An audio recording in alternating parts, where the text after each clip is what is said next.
this story with Lee Zeldin. He just spoke. He was answering some questions from press just a little bit ago because he says that he's still continuing with his campaign. Clearly, they have increased security. Now, here's the kicker. So this was in the event that he spoke at yesterday was in Fairfax, New York, as I am reading what has been reported as to the location. And he's running for governor of New York. Now, we all know the legal system in New York is non-existent. I think it's pretty safe to say that it's non-existent. How long do you think that this guy's in jail? The guy who had attacked? You think he's in jail? He should be. I mean, you would think that he would be. He's not. He was actually released under his own recognizance. Let me pull this up. He was released. Wrist slap. That's all it was. He was released. And the individual is described as, he's this individual, he said he's apparently was suffering from, the assailant was suffering from a mental health crisis. I'm reading just some of the latest on this. He had a knife, and he also attempted to punch the congressman while he had the weapon. And he was tackled by a man named Joe Chenelly. And there was one guy, it was interesting because Zeldin apparently was able to hold back this attempted murderer for a little bit. And there were other people rushing the stage, and they were trying to do everything that they could to get up there. But it was pretty amazing.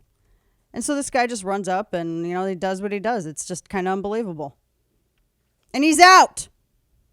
He's out. He showed no warning signs, said witnesses, prior to climbing the stage as to what his intentions were. People just thought that this dude was there to watch the remarks of Zeldin.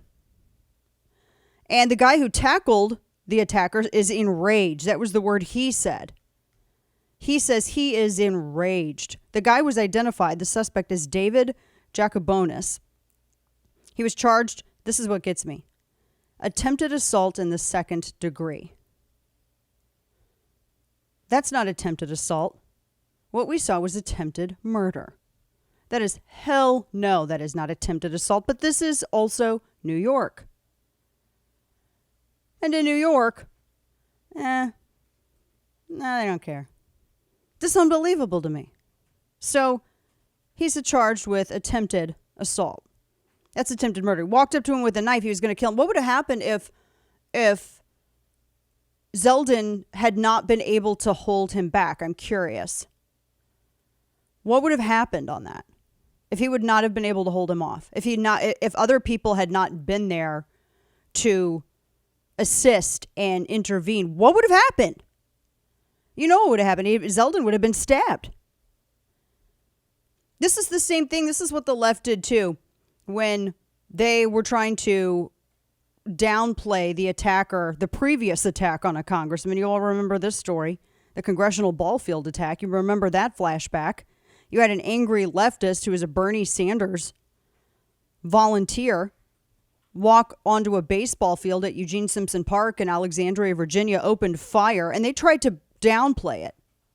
The guy literally had they called it a manifesto, but it was a bunch of complaints about healthcare. Remember, Kane? And it had all of the names, the only names on his list. What party were they? Republican. They were Republican.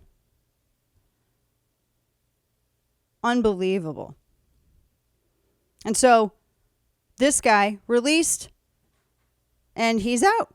Only in New York can you attempt to kill somebody and then be released and be back out on the street. Remember the guy who burned down the Christmas tree, or tried to burn down the Christmas tree in what was it? It was in New York. It was this last Christmas. Yeah, the Fox Christmas tree. That was like right there near Rockefeller Plaza. He tried to burn down that Christmas tree, and then apparently it was cashless bail, and he was released, and he was back literally out on the street like the next day. Insanity. But this is New York, right? This is how this works in New York. Now, Zeldin is still continuing with his campaign, but he said they did increase security. Yeah, duh, you'd have to. The current New York governor, Kathy Hochul, apparently had directed supporters to Lee Zeldin's campaign event hours before the attack. Now, if I wanted to be like the left, I would say that Kathy Hochul directed this attack on Lee Zeldin.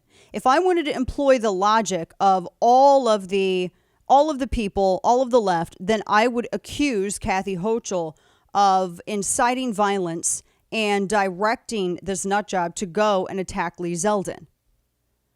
And I also would have said that the guy who tried to assassinate a ball field of congressional members, Republican, that it was a Bernie Sanders campaign worker and supporter.